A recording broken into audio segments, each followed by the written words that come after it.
Hello friends, ഇന്ന് തേങ്ങ അരയ്ക്കാതെ എളുപ്പത്തിലൊരു സാമ്പാർ ഉണ്ടാക്കാം. അതിനു വേണ്ട കഷ്ണങ്ങളാണിത്. പരിപ്പ് നന്നായി കഴുകി ഒരു കുക്കറിലേക്കിട്ട് മുറിച്ചു വെച്ച കഷ്ണങ്ങൾ അതിലേക്കിടുക. അതിനുശേഷം പുളി പിഴിഞ്ഞൊഴിക്കുക.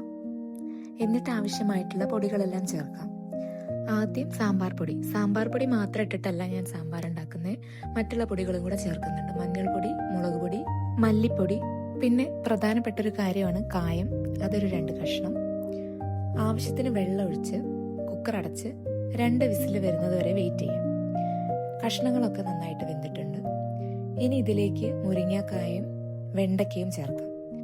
ഇത് രണ്ടും ഒന്ന് വെന്ത് കഴിഞ്ഞാൽ ഇതിലേക്ക് കുറച്ച് മല്ലിച്ചപ്പ് ചേർക്കാം. അത് കഴിഞ്ഞ് കുറച്ച് സാമ്പാർ പൊടിയും കൂടെ ചേർത്തൊന്ന് തിളപ്പിച്ചെടുത്താൽ നമ്മുടെ സാമ്പാർ റെഡി. ഇനി ഇതിലേക്ക് ഒന്ന് താളിച്ചിടണം. അതിന് വേണ്ട സാധനങ്ങളാണ് കടുക്, ഉലുവ, ചെറിയ ജീരകം, വെളുത്തുള്ളി, 2 വറ്റൽമുളകും കറിവേപ്പിലയും. എന്നിട്ട് ഇത് സാമ്പാറിൽ വന്നിട്ട് മിക്സ് ചെയ്തെടുത്താൽ ഏറ്റവും ഈസി ആയിട്ടുള്ള നമ്മുടെ സാമ്പാർ റെഡി. അപ്പം ഇത്രയേ ഉള്ളൂ. ബൈ.